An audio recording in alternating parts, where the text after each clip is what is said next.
YouTube, what's going on? Finally, I've seen a lot of the Ghana tags and loved them all tight. Keep representing, but I guess it's my time to go now. So let's get to it. First question. I'm gonna be looking to my left here, on my computer. When was the last time you were in Ghana? Last time I was in Ghana was December, Christmas time, 2006. And I guess I'm going to fall into that same category. Everyone's saying, well, I'm going to try to get back this December. It's true. It's the same line here all the time, but I'm going to try. If not, April 2013 for sure. That's my goal. Second question. Where do you live in Ghana and what tribe are you from? All right. My family is from the Greater Accra region. We are Nii-Odartey, okay? And for those, I haven't seen too many Gans on the Ghana tag, so I'll give a little more information. So Nii-Odartey, we actually constitute some additional groups. So you have Gan, you have Adan, A-D-A, Krobo people, and Shai. So those four actually constitute that term, Nii-Odartey, okay? Next question. Do you have a Ghanaian name, and what is it? I do. Good question. My name is Nii-Odartey. Okay? And within Ghana, it will denote someone born first, the firstborn son.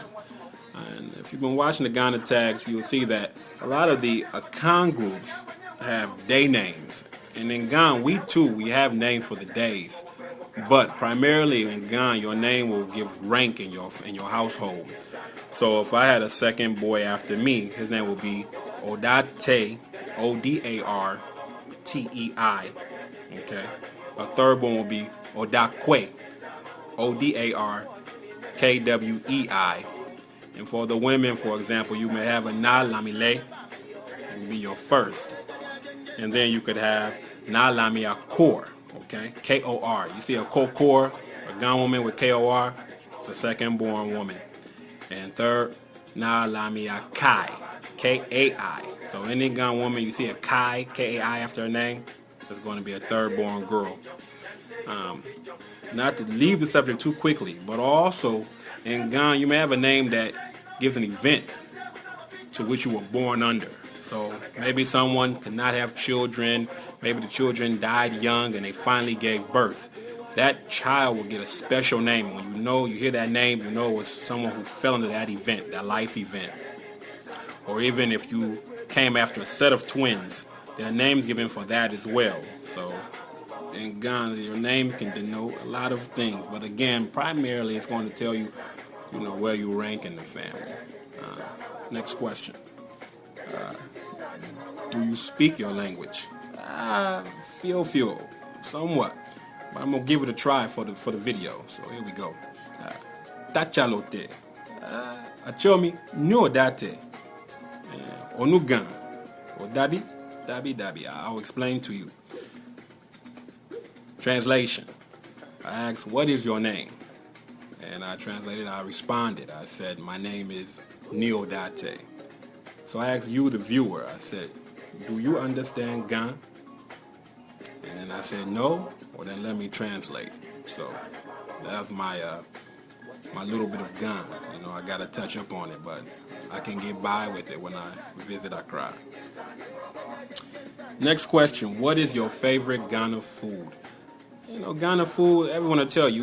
When you hear people seem so excited about it, it's not a game. It's not a joke. It's the truth. So from my soups, light soup, palm nut soup, peanut butter soup, every food got a starch base. So eat it with your fufu. It's wonderful. Of course, I'll eat my kenke and fish and shito. Again, I say I'm a Ghan boy, so you're going to hear that. Ghan boys are going to like kenke. I eat my wache, of course. Imami flo, or as most people know it in English, okra stew. Wonderful with banku. Tastes so good. Small foods, kelewele, with ground nuts. If you hear someone in Ghana say with ground nuts, here I'm going to say with peanuts. Love it. But the one thing about Ghana that's so nice is food just transcends ethnic group. Like I said before, you have fufu, you have your kenkes, your starches that you eat with your base dishes. But the other time you may hear someone say, oh, the guy loves fufu, so you may associate that with maybe some Akan group or Ashanti man. Oh, he love fufu, or someone, oh, they love kenke, they love kenke. It's a gun, it's got to be a gun, even though I said that. But in general, like, if you watch these tapes or you go to Ghana functions, food transcends ethnic groups. People eat each other's dishes, and that's why we all get along. There's no conflict when it comes to those kind of things. So anyway, next question. So next question: what represents your culture, your country? Well, I'm gonna back off a little bit because actually the jacket I'm wearing, see that I got the flag representing. It's a little nice little track jacket I bought just to represent when I go to different functions. If I go to Ghana Fest in Chicago, or if I go to one of the Homoa festivals in Toronto, Philadelphia, wear it just to represent, got the colors and everything. But even beyond that, just to any type of function, this next outfit I'm gonna show you here. Bring it. See that? It's worn by many, but it's actually original northerner wardrobe or outfit. We call it patagari. You wear it, put on some black slacks, get to moving, get to dancing, get to twirling, and a hot look. Seriously, I'm kind of joking, but it's serious. But anything, even traditional clothes, cloth. You see people wearing that. We call it aquajan. The function calls for it, I'll rock it. It's a good look to me. Actually, I like traditional clothes, most definitely. All right, next question.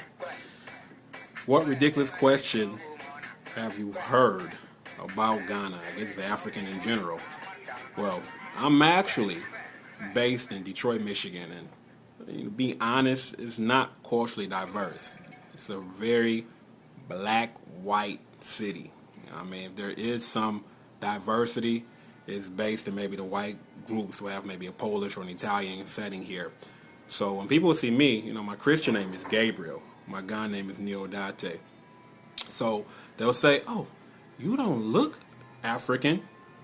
And sometimes when I hear that, I'm surprised. You hear from African American because I'm looking at you and I'm saying, bruh, well, sister, you're only about 3 or 4 or 5 generations removed from West Africa. There's a brother back in Ghana that look just like you, or somewhere else in a West African country. So that's one kind of disappointing thing that you hear, but it is what it is. Last question. Favorite Ghana artist? I'm feeling the hip life sound. I'm not going to front on that one. The R2B, VIP, Sarkodie, all tight, doing their thing. But in my house, to be honest with you, they play a lot of old Ghana music. I'm talking about Ramblers, E.T. Mensah, Wulomo. So I like the infusion of hip life. What I would prefer if they kind of keep some cultural aspects to the sound, or just the old school high life still stays relevant in Ghana culture, because I think we're kind of driving to be too Western in our sound. And you're going to lose your identity because you're going to face something that's already established. But as far as me, like I said, coming from traditional home here, again, being a Ghan, I love Pan Logo too. Love Pan Logo, love the sound, love the rhythm. Like I said, just a little background. Back in the day, you got the fishermen that go out to the sea, and sometimes they go far along the coast, and they encounter many things. So when they return, the sounds, the words they're saying are the things that they saw, things that they encountered. Now you hear them say, sea never dry. So you listening, you know what that's about. But even beyond that, a preset to even Pan Logo for Ghan music could even be Wulomei. Wulomei, again, it's a traditional Ghan sound that you don't hear too often, but again, we play it in the house or in traditional settings, you can hear it. But even with not to focus so much on Gandambi, traditional music in general, I just love it. You go to functions, Kwao functions, Akwapim functions, Ashanti functions, Fanti functions. You hear the music and you see the clothing, like Adowa dancing. It's all wonderful. So anybody who's been around Ghanaians, visiting Ghanaian, I encourage you, the ethnic diversity of the country and the fact that we're so close together. Many people can speak cross languages. I myself can only speak Ghana. It's what I spoke in my household. But if you go to Ghana, more than likely the people there, they're speaking Ghana. They're speaking Fanti. They're speaking Tree. They're speaking Ever. They're speaking Ausa. So definitely. So you hear it all. So anyway, I'm not going to hold too much of your time. Hope you enjoyed. Comments on the bottom for sure. One love to everybody.